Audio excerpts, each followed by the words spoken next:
Bathery Alphonsa arts and science കോളേജിലെ 2ാം വർഷ ബിരുദ വിദ്യാർത്ഥി റാഗിങ്ങിന് ഇരയായി ആശുപത്രി. 3ാം വർഷ വിദ്യാർത്ഥികൾ കൂട്ടം ചേർന്ന് ആക്രമിക്കുകയായിരുന്നു എന്ന് വിദ്യാർത്ഥി പറഞ്ഞു. പരിക്കേറ്റ വിദ്യാർത്ഥി കൽപ്പറ്റ സ്വകാര്യ ആശുപത്രിയിലാണ് ചികിത്സ തേടിയിട്ടുള്ളത്. കഴിഞ്ഞ ചൊവ്വാഴ്ചയാണ് Bathery Alphonsa arts and science കോളേജിലെ 3ാം വർഷ ബിരുദ വിദ്യാർത്ഥികളും 2ാം വർഷ ബിരുദ വിദ്യാർത്ഥികളും തമ്മിലുണ്ടായ വാക്കുതർക്കം അക്രമത്തിൽ കലാശിച്ചത്.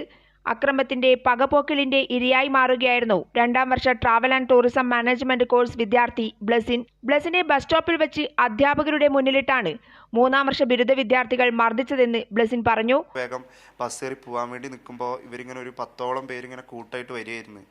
ചോദിച്ചാൽ ആരുടെ നീ ആരാ എൻ്റെ പേര് ചോദിച്ചു, ആരുടെ റിക്രൂസ് എന്ന് വെച്ച് അന്വേഷിച്ച് പറഞ്ഞു ഞാനാണ്, എന്താ സംഭവം എന്ന് ചോദിച്ചു. അപ്പോഴേക്കും എൻ്റെ കോളറിൽ കയറി പിടിച്ചിട്ട് നീ ആരുടെ എൻ്റെ അടുത്ത് ഇത് പറയാമെന്ന് പറഞ്ഞ് ചൂടാക്കിയായിരുന്നു. അപ്പോഴേക്കും പിന്നെ പുറകുന്ന ഒരാൾ കയറി അടിക്കുകയായിരുന്നു. പെട്ടെന്ന് അപ്പോഴേക്കും കൂടുള്ളവർ ആർക്കും കയറി അടിക്കുകയും തോണ്ടുകയൊക്കെ ചെയ്ത് പിന്നെ പ്രശ്നമായി. അപ്പോഴേക്കും ഞാൻ ചെയ്ത് അപ്പോഴേക്കും എനിക്ക് 1-2 അടി മുഖത്തും നെഞ്ചത്തൊക്കെ ഇട്ട് കൊണ്ട് ആ ടീച്ചേഴ്സ് അടക്കം നിൽക്കുമ്പോഴാണ് ഈ എല്ലാവരും ബസ് വിട്ട് വീട്ടിൽ പോകാൻ വേണ്ടി നിൽക്കുമ്പോഴായിരുന്നു ഈ സംഭവം നടക്കുന്നത്. പിന്നെ അവിടെയുള്ള നാട്ടുകാരും ടീച്ചർമാരെ കൂടി വന്നിട്ടാണ് അവരെ പിടിച്ചു മാറ്റിയും എന്നെ എടുത്ത് ആശുപത്രി കൊണ്ടുപോവുകയൊക്കെ ചെയ്തത്. കൽപ്പറ്റ സ്വകാര്യ ആശുപത്രിയിൽ ചികിത്സയിലാണ് ഇപ്പോൾ ബ്ലസിൻ. മർദ്ദിച്ച വിദ്യാർത്ഥികൾക്കെതിരെ ബത്തേരി പോലീസ് സ്റ്റേഷനിൽ പരാതി നൽകിയിട്ടുണ്ട്.